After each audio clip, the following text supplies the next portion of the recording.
144 साल का किसी ने प्रमाण नहीं मांगा।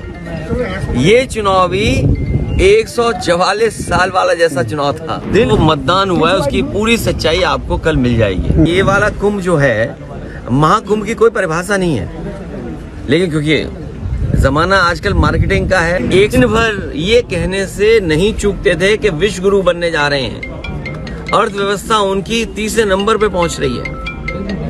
वो आजकल कैसे चुप घूम रहे हैं, मौन हो गए हैं। कल दिल्ली के नतीजे आ रहे हैं, कल मिल्कीपुर के उपचुनाव का नतीजा आ रहा है, उसको लेकर के आपने लगातार चुनाव आयोग पर निशाना साधा, सवाल खड़े किए। आखिरकार संवैधानिक संस्था पर इस तरीके के सवाल क्यों?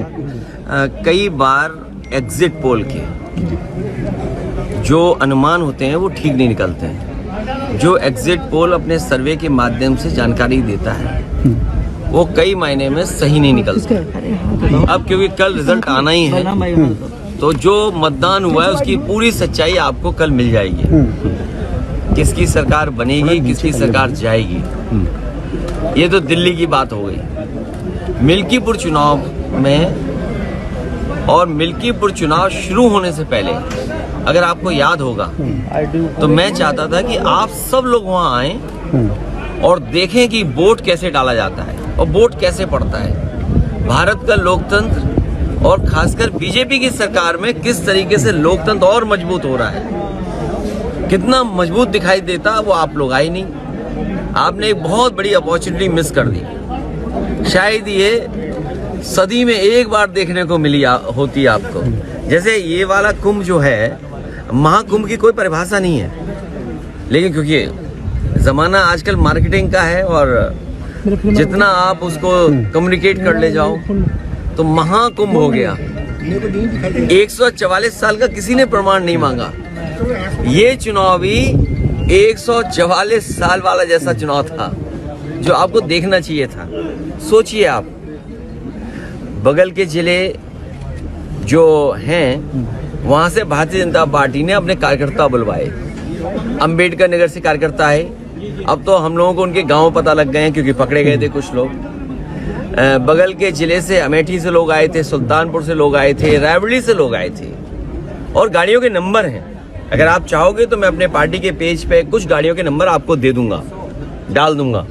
प्रिसाइडिंग ऑफिसरों की आपको वो रिकॉर्डिंग मिल गई होगी, जहां पर प्रिसाइडिंग ऑफिसरों से पूछा कि भाई टारगेट पूरा है कि नहीं है और किस टारगेट में आप हैं। आपको 30 वोट डलवाना है फर्जी, या 50 वोट डलवाना है या उससे ऊपर, वो भी रिकॉर्डिंग आपको हम लोगों ने जानकारी कर दे दी।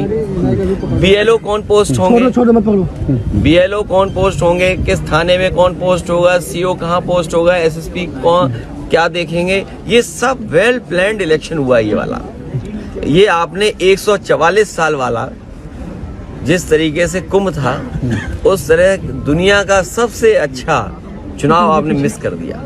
ये अपॉर्चुनिटी प्रेस को मिस नहीं करनी चाहिए थी। लेकिन चुनाव बात की जाए तो जिस तरीके से अमानवीय व्यवहार भारतीय नागरिकों के साथ अमेरिका ने किया, उसको लेकर के कल आप लोगों ने संसद में प्रोटेस्ट भी किया। क्या जिस तरीके से आप लोग आवाज उठा रहे हैं ये आगे भी देखने को मिलेगा सदन के अंदर? भारतीय जनता पार्टी की कुछ चीजों की तो पोल खुल गई। भैया एक बार सवाल पूछ, और पोल इसलिए खुल गई कि हमने और आपने वो डंका बजते हुए देखा था जी।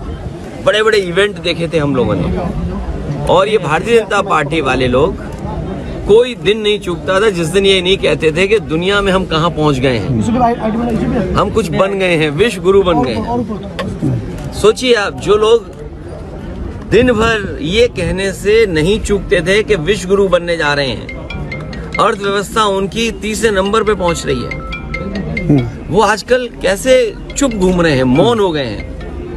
जो विश्व गुरु कहने वाले लोग मौन घूम रहे हैं। और जिस तरीके से लोग लौट करके आए हैं, ये कह देना कि पहले भी ऐसे लोग लौटे थे, लेकिन पहले हमारी अर्थव्यवस्था इस जगह नहीं थी, इतना हम अर्थव्यवस्था का डंका नहीं पीटते थे। और कैसे लोग आए हैं जिन्हें शौचालय नहीं जाने दिया, बाथरूम नहीं जाने दिया।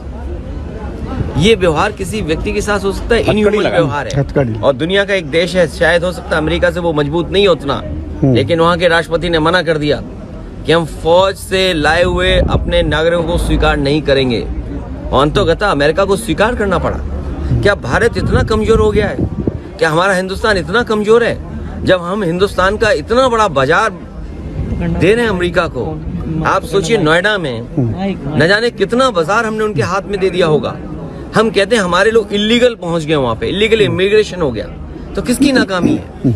ये सरकार की नाकामी है जो क्वालिटी ऑफ लाइफ या उनको बेटर अपॉर्चुनिटी नहीं दे पा रहे। अगर उन्हें बेटर अपॉर्चुनिटी यहाँ मिल रही होती तो शायद वो 50 लाख और 1 करोड़ रुपए दे करके नहीं जाते। पंजाब के तो चलो 50 लाख रुपए की सुनने में आ रहा है दे करके गए हैं, लेकिन गुजरात वाले तो 1 करोड़ रुपए दे के गए हैं। कम से कम सरकार को जो पैसा दे करके गए हैं उनके सरकार को पैसे वापस कराने चाहिए। और जिस उम्मीद के साथ वो लोग गए थे, घर परिवार के लोग, वही नहीं, भारत के और भी लोग हैं जो अपनी क्वालिटी वाला बेटर जीना चाहते हैं, जॉब्स चाहते हैं, नौकरियां चाहते हैं, अपने परिवार की सिक्योरिटी चाहते हैं, अपने परिवार की प्रॉस्पेरिटी चाहते हैं। उनको सरकार मौका दे। अगर मौका नहीं देती है तो ये जो अर्थव्यवस्था में आप दिखा रहे हो ना कि हम किस ऊंचाई पे पहुंच रहे हैं, आप कुछ लोगों को ऊंचाई पे पहुंचा रहे हो, आम लोगों को उस ऊंचाई तक नहीं ले जा रहे। एग्जिट पोल के बाद टीएमसी ने सवाल खड़े किए नेतृत्व पे, आप क्या कहना चाहेंगे? इंडिया गठबंधन को लेकर के भी सवाल गठबंधन के नेतृत्व पे सवाल खड़ा किया है। अभी कोई बड़ा सवाल नहीं पूछना है, ये हमारा इंडिया का अंदर का मामला है, ये हम लोग सुलझाते रहेंगे। Thank you sir, thank you. क्या चीज?